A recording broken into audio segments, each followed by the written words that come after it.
Good morning বন্ধুরা, কেমন আছো? আশা করছি ভালো আছো আর আমিও ভালো আছি। তোমরা কেমন আছো আমাকে জানিও। আর এই দেখো সকাল সকাল এটা বলো তো কোন গঙ্গা? হ্যাঁ, গঙ্গা যমুনা নদী। তো এটা হচ্ছে ইসকনের গঙ্গা যমুনা নদী। তো তোমরা জানোই এই নদীর জল এক পাশে আলাদা আরেক পাশে আলাদা থাকে। আর তো সত্যি বলতে এই মন্দিরটা সকালে দৃশ্য আলাদা আর রাতের দৃশ্য সম্পূর্ণ আলাদা হয়ে থাকে। তো সকালে দৃশ্য আলাদা রকম দেখতে লাগে আর রাতে তো আলাদাই। দেখো লাইটিং তোমরা বুঝতেই পারছো। তো আমরা চলে গিয়েছিলাম গঙ্গায়, গঙ্গার পাড়ে। তো ভীষণই ভালো লাগছে, দেখো তোমাদেরকে সব কিছুই শেয়ার করছি। তো বিকালবেলা আমি মা, তো সকালে এত রোদ বেরোনোই যাচ্ছিল না বলতে গেলে। আমি মা এই যে গোপুসোনা, তারপরে আমাদের মন্দির দর্শন করে চলে আসা হয়ে গিয়েছে। মন্দির দর্শন হয়ে যাওয়ার পর তো মন্দিরে তো ফোন টোন কিছুই অ্যালাউ করে না, সব কিছুই তোমরা জানো। তো সেই ভিডিও তোমাদের সাথে ক্লিপ নিতে পারিনি। তো আমরা বিকালবেলায় এই যে ঘুরতে বেরিয়ে পড়েছি। তো বিকালে দেখছো মানে লোকজনের প্রচুর ভিড়, জমজমাট এলাকা। তো দেখতেই পাচ্ছ এখানে দেখো কত সুন্দর গোপী ড্রেস, তারপরে নানান রকম জিনিস কিনতে পাওয়া যাচ্ছে।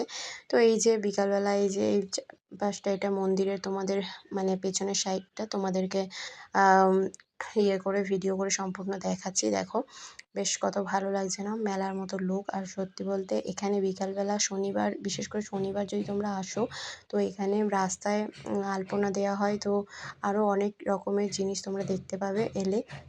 তো আমরা আগেরবার গিয়েছিলাম শনিবার, দেখে গিয়েছিলাম, যে কবারই গিয়েছিলাম তো আমরা জানি।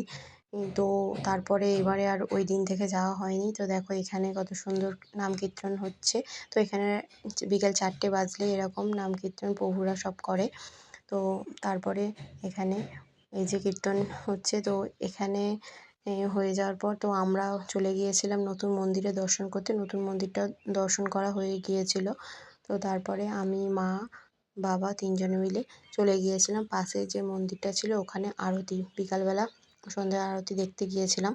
তো সন্ধ্যা আরতি হয়ে যাওয়ার পর এই যে আমার মা, বাবা, আমি ঘুরছিলাম। তো কয়েকটা ফটোও তুলে নিয়েছিলাম। আম তো সাইডে দেখো এখানে মানে হাওয়া দিচ্ছে, তো কী হয়েছে মানে প্রচুর গরম। গরমের জন্য সকাল থেকে কিছু ভিডিও করা হয়নি আর ঘুরতে বেরানোও হয়নি।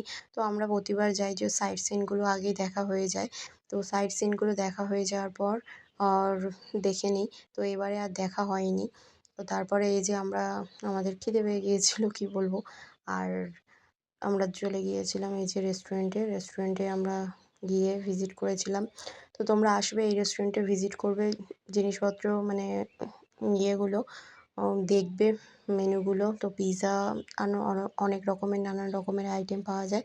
তো আমি নিয়ে নিয়েছিলাম পিৎজা, মা বাবা দুজনে নিয়ে নিয়েছিল সিঙ্গারা আর হচ্ছে এটা হচ্ছে সবই ভেজ। তোমরা এখানে অন্য কিছুই পাবে না কিন্তু। আগে থেকে সব কিছু বলে দিচ্ছি। তো বাইরে পেলে পেতে পারো, ভেতরে তো কিছুই পাবে না। আর আমি নিয়ে নিয়েছিলাম পিৎজা, মা বাবা দুজনে নিয়ে নিয়েছিল সিঙ্গারা আর হচ্ছে খাস্তা কচুরি। তো চাটনি সহ এখানে দেয়। তো এই দেখো ওয়েট করছিলাম। আর সত্যি বলতে এই পাখাটা একদম চলছিল না, তাই ভাবছিলাম যে মাথার উপর ভেঙে টেঙে পড়বে কিনা। আওয়াজ হচ্ছিল, ভয়ও লাগছিল। মাকে বলছিলাম যে মা দেখো এগুলো ভেঙে পড়বে নাকি মাথার মধ্যে।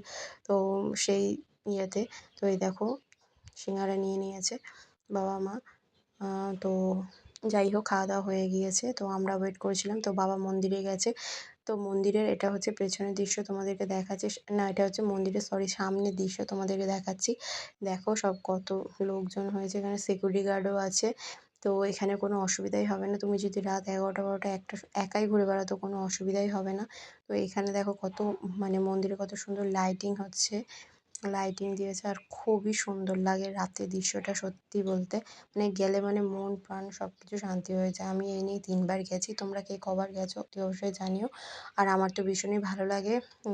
মানে একবার গিয়েও মানে আশা, মানে 3 বার গিয়েও মানে আশা মেটেনি সত্যি বলতে। আর যাবো, আরও যাবো। মানে মন প্রাণ সব কিছু শান্তি হয়ে যায় সব কিছু। সত্যি বলতে ঘুরে আসলেও মনটাও শান্তি হয়। তোমরা মায়াপুরে একবার যেও। নবদ্বীপের থেকে ইস্কনটা আমার বেশি ভালো লাগে। তো আরও ভিডিও তোমাদের সাথে শেয়ার করব। তো দেখা হচ্ছে তোমাদের সাথে নেক্সট ব্লগে।